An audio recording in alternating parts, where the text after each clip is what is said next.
Yan, nandito tayo mga kabugto sa kubo natin. No? Ito po yung ating mga huli. Yan, yan natin mga pipiliing lulutuin. Yan.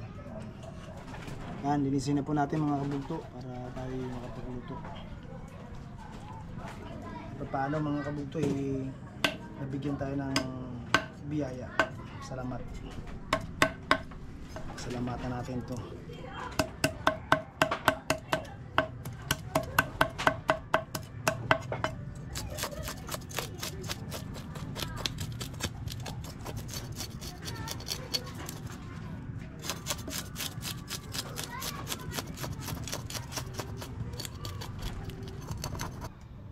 Umpisa na natin mga kabugto magprito.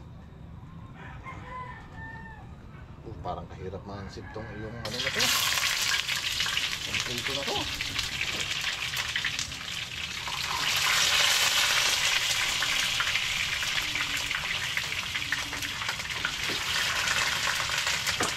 Langkat siya.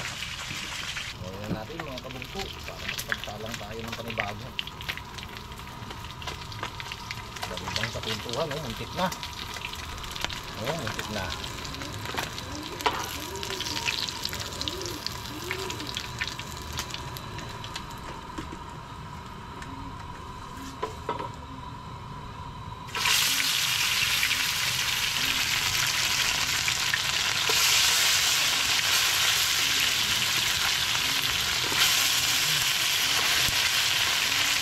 Okay.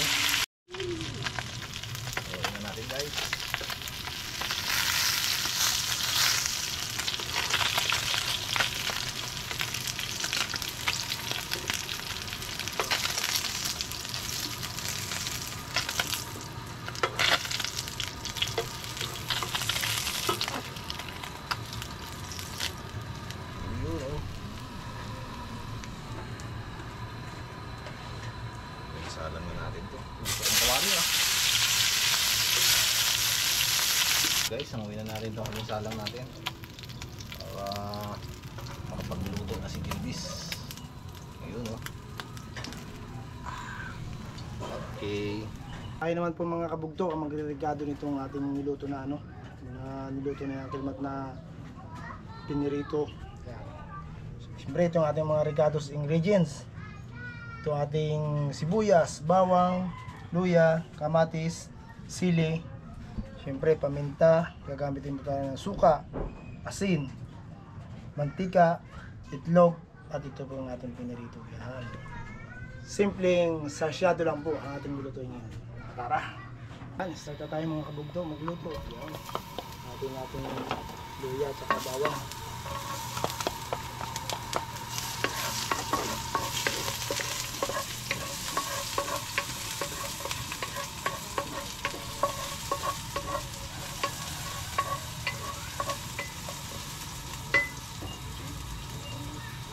Yung ating sibuyas yung malalaki. Wow. Tapos natin yung ating kamatis. Maganda po mga kamatis na pulay para mas maganda. Kaya dilaw man yung nakita ko. Pero ayos na yan. Ito lang ating ng maigi yung ating kamatis para maganda at masarap. Yan mga kabugto. Lagyan natin ng tubig para magpisilbi na ulit.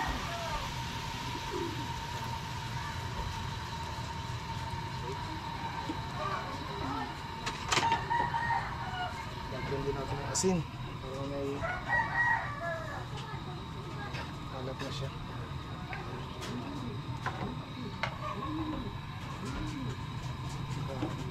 Paminta.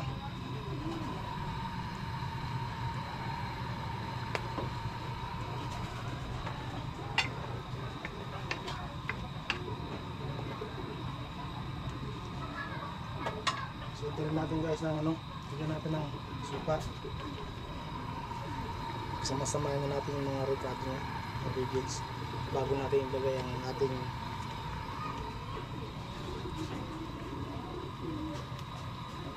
isda. Okay. Takpan natin, pakuloy muna natin mga kabugto bago natin ilagay yung isda at saka yung natitirang itlog. Yan mga kabugto, lagay na natin yung ating isda. Tama na yung ating luto ng ating kamatis.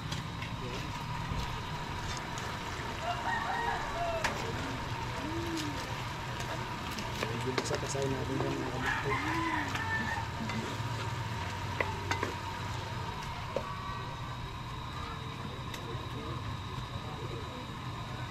Siyempre, ilagay na natin yung ating huli ingredients, itlog.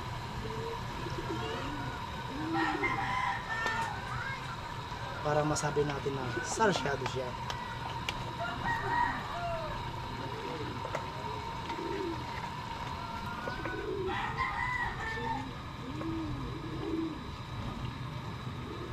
Yan mga kabugto, luto na to. Siyempre, lasahan natin. Ano na ang naging lagay ng ating niluto.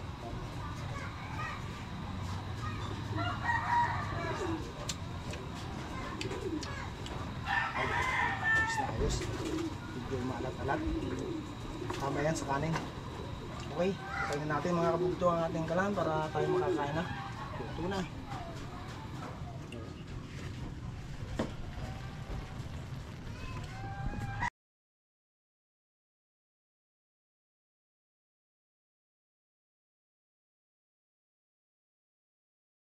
Okay, salamatan po muna natin yung ating pagkain mga kabugto. Pray po tayo mga kabugto. Yes, thank you po sa kanin sa ulam bago namin tanggapin maging instrumento at kalusugan ng katawan sa pangalan ni Jesus. Amen. Ayan. Kain po mga kabugto. Bis. Ay, ano?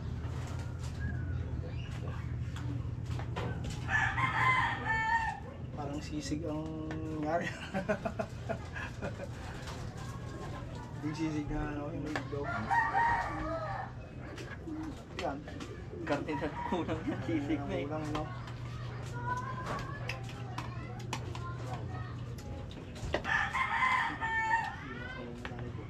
Anak, Luya.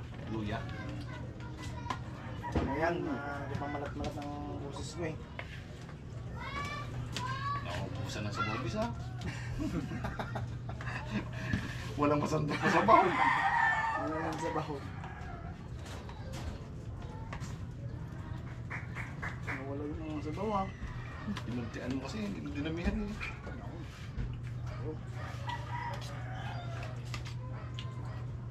Kala ko sakto lang ano eh.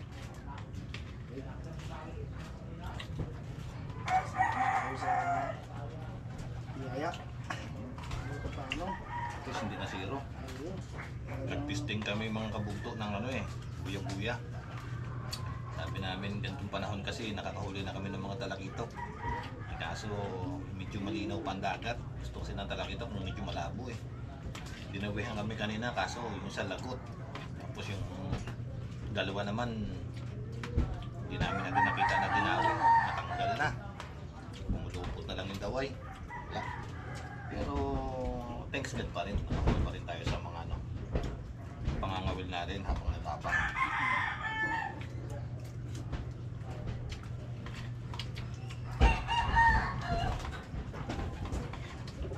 Apa?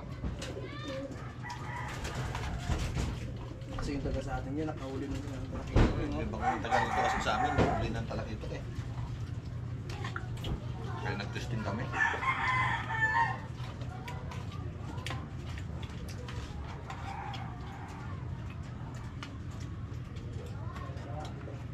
Hindi namin ito kama ko ito.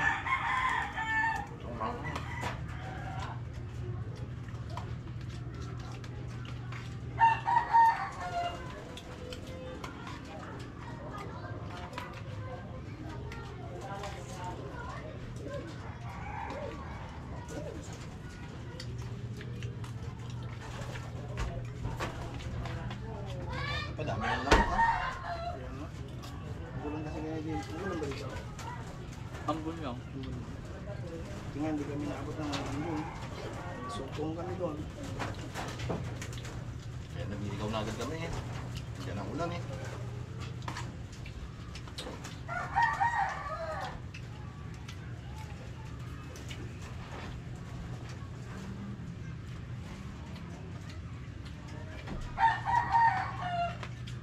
Ano? Marami din yung Tubig.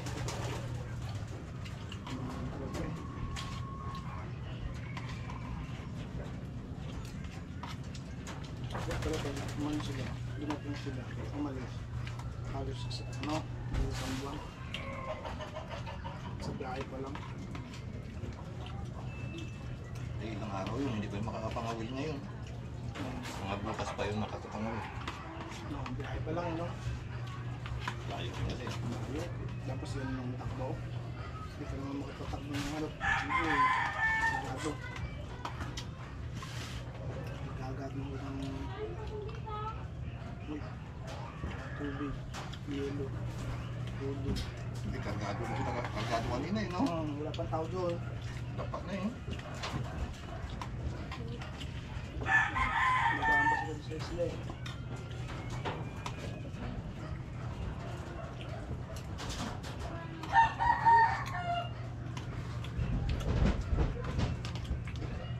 Abangan ko yung pagbalik. Nakakusta. Ganito dito sa amin eh. Abangan ba? Abangan din. Kung may dumating ng malalaking isda, nandun na lahat sa aerila sa sabing dagat eh.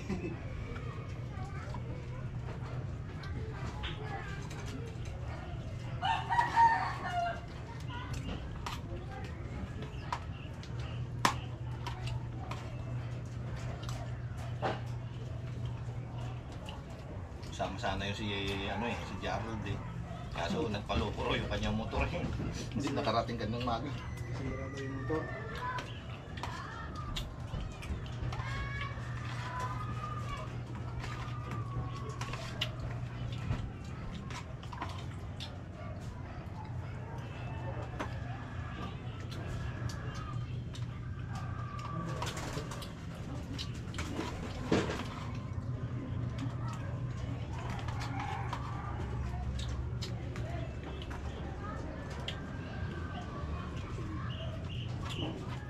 Taka lang ako kanina. Ang daan lang ng dahon talaga no? Kaya nga. Dahil na dahil. Kasi nga wala pa. Tagal bago makatawag. Paano namin nila mo eh. Balik ulit kami doon sa tulog.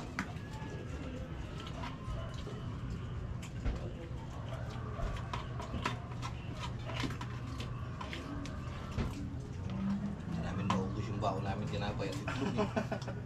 Lalo lang kami. Matindi pa niyan. Walang baso. Hindi ko makakapit. Pati eh, baso nalimutan. Hindi pa na makakape. Matatanda na talaga. Ay, Laglag na yung butiki ah. mahina ang kapit mo.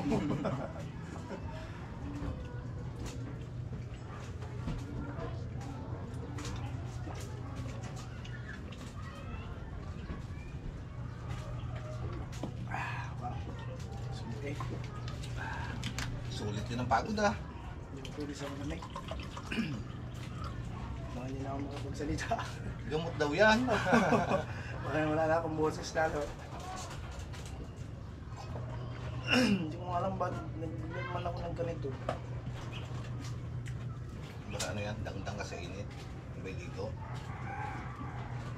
Kaya, thank you po. Thank you po, sarap.